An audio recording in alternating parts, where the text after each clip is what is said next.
Hi there, this is Neil Salvage, and welcome to this podcast, Gassing On. Yes, we're going to gas on about the world of ground gas. We're going to meet people in the industry. We're going to visit places and generally find out about interesting things that are happening, developing, and the changes that have gone on before us. So welcome on board and hope you enjoy this podcast. Well, welcome everybody, and today I'm joined by Steve Hodgson, CEO of the Property Care Association. Good morning, Steve. Morning, Neil. How are you? I'm very well, thanks. And how are you? All right. Yeah. Busy as ever, but very good, thank you. Excellent. Well, just to give our listeners a quick insight, Steve, tell us about yourself and your organisation, the Property Care Association. Oh, well, I'm not so keen on telling you about myself, but certainly I'll kind of wax lyrical about what we do and who we are. PCA is a very traditional trade association in many respects, in that it's owned by and run for the benefit of its members. Predominantly, we're involved in anything to do with dampness in buildings, so rot and fungus and mould and all those kind of things. But we're also very heavily involved in regulation and standard setting for the waterproofing industry and for the invasive weed, Japanese knotweed particularly, the one that most people understand. And it's that crossover between ground gas and underground waterproofing that's really drawn the association into having a greater and greater interest and a greater and greater role in the standard setting and the work around improving the delivery and the knowledge of those involved in the delivery of ground gas protection measures. Well, I know things are afoot at the moment. The ground gas, how long's it been kind of, I don't want to use the term gassing away, but how long's it been on the radar for the property care? Has it been quite a recent thing or ongoing? Not really. I guess that there have been crossovers and there's been an interest for quite a long time. And I guess that started really with understanding what was going on in buildings where we got cellars where there's radon, or properties where there was naturally occurring ground gases. And then as the association's interests have kind of grown around the waterproofing, and we've moved a long way towards from simply the domestic markets, much more involved in the commercial and the new build stuff, and members have got to be pretty much the waterproofers of choice for all sorts of for all waterproofing projects. Then of course you start to bump into the whole ground gas management stuff in all sorts of places. And so it wasn't really until a couple of years ago when our structural waterproofing group said, right, we need to have a much more joined up approach and consideration of all things ground gas, that we really sort of said, right, okay, well, it's time for us to start providing some degree of representation to companies, particularly members initially, who were involved in both disciplines. Yes, yeah. Excellent. Well, also hearing about how the things have developed, you said about standard settings. I know you've been very active at the PCA with your waterproofing. There's involvement going on with the new 8102 review at the moment, is there? You party to that, Steve? Is that all moving forward? Yeah, no, the 8102's pretty much there. Well, it's there as far as the initial drafting is concerned, so it's out for public consultation at the moment.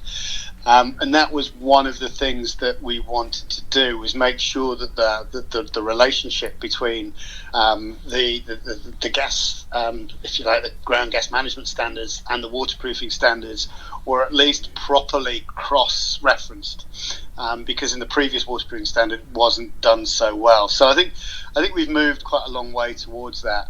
And between the codes of practice that we've produced and the stuff that TBIC have produced, then actually that kind of that linkage now has been, I wouldn't say it was perfect by a long way, but those kind of points of cross reference are now much stronger and are a lot clearer, I think. Yeah. There will be some more work to do, I'm sure, as some of the gas installation standards, like 8485, which isn't that old at the moment, but as that comes into renewal, I'm sure there'll be work there to bring things not necessarily closer together or merge them, but to make sure that they feed off each other correctly. Well, what I look at as well is the resistance between different sectors as well. Like some people saying, "Oh, the waterproofers shouldn't do this," and vice versa. The gas sector saying, "Well, they're waterproofing." What's your views on that, Steve? Where do you think the two worlds collide there?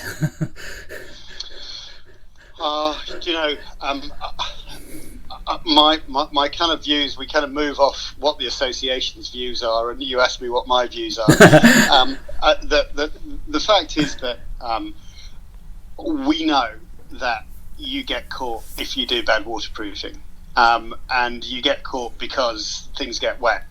That said, it's been pointed out to me, countless times that if you get wet, what is the real implication of that apart from wet socks? If you install a gas protection system incorrectly, then it could end up with fatalities.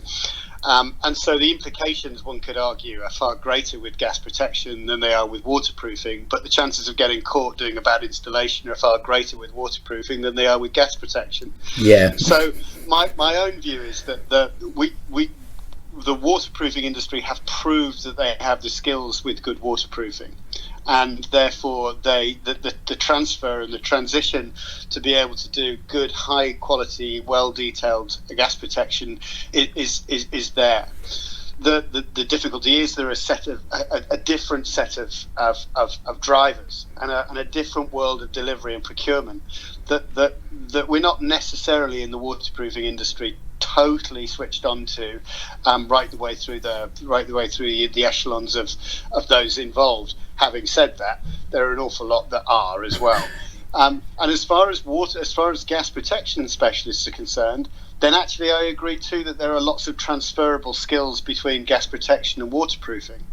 I guess that again there are things to learn in both camps, but there is no reason, with the right forms of training, qualification, oversight, and all the rest of it, why people with good hand skills with one form of membrane can't be the same and have the good hand skills with another, and likewise with design. Yeah, well, you alluded there to the training elements. So is that something we're already working together? We've worked for a number of years, Steve, on the installation and practical elements. Is there further, advances coming in that sector for the PCA?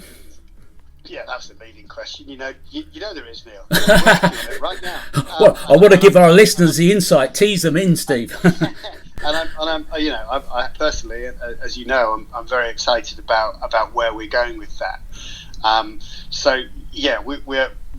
I guess the aim, Neil, as you're very well aware, because in many respects you're responsible for some of the architecture of what's coming, is that we have a means of career progression, so a visible means of career progression from those that are involved with the installation on site, so the technicians, through to the designers and on to coaching and training for verifiers.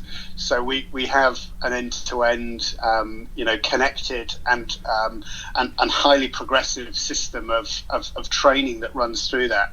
And then, the ultimate aim is that we create, where appropriate, qualifications that are not dissimilar to the other externally verified qualifications that the association runs for those specialists, so they can then show and prove that that they have done the requisite training and they've gained the requisite level of competence to act safely and responsibly on site with both design, installation, and pushing it all the way out to the verification boys and girls.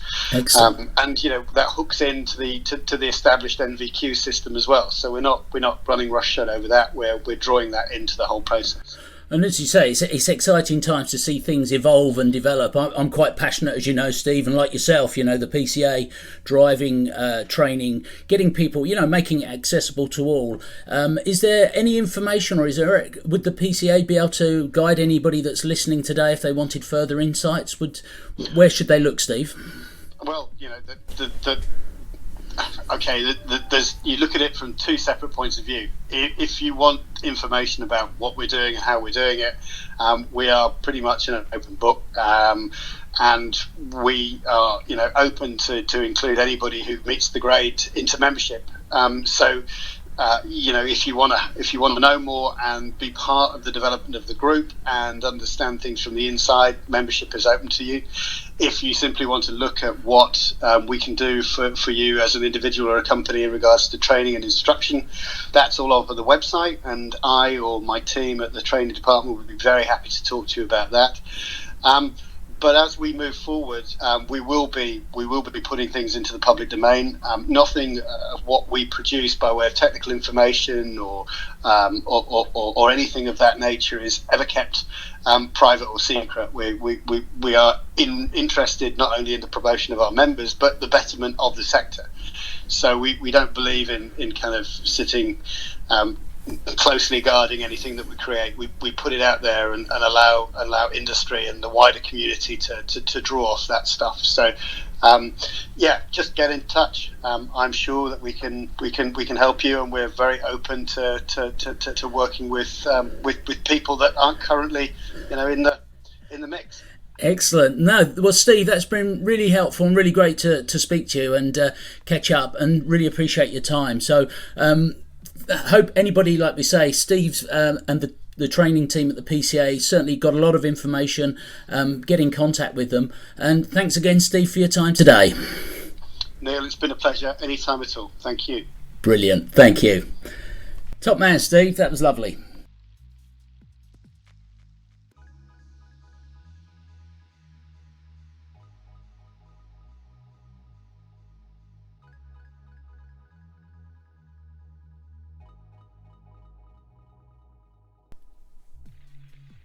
So thanks for joining us, and look forward to seeing you again next time.